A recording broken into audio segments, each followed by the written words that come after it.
पुणी थाना रे थाना बाबूंकर निर्यातना अभियोग एतला देबाकू जाइतिबा युवकंकु माड़ मारिबा सह परिस्रा पियाई देबाकू धमक देथिबा अभियोग होईछि। जगतसिंहपुर जिला बंदर मेराइन थाना अधिकारी विरोध में संगीन अभियोग आनिछंती जणे युवक। युवकंकर अभियोग अनुसार से एक जमीबाड़ी विवाद संपर्क में एतला देबाकू थाना को जाइतिले। सेठारे पुलिस एफआईआर रखिबा परिवर्ते तांको अश्लील भाषा गाड़ीगुलज करबा सह माड़ मारिथिले।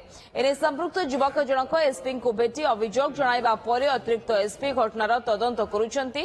सेभଳି କିଛି ହୋଇନଥିବା ସଫେଇ ଦେଇଛନ୍ତି संपृक्त थाना अधिकारी।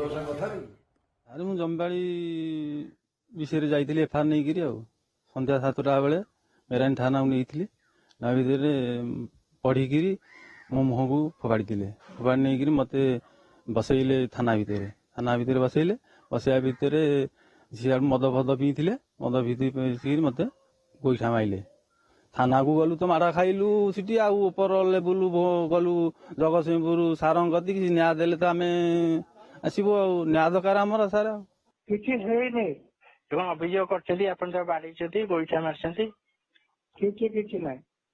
ଆଡିସନାଲ ଏସପି ଯାଇଥିଲେ ଇନକ୍ୱାରି ଏ ଘଟଣା ଇନକ୍ୱାରି କରୁଛନ୍ତି ସାର୍। ସେମିତି କଣ ହେଇଛି ସାର୍? କିଛି ହେଇନି।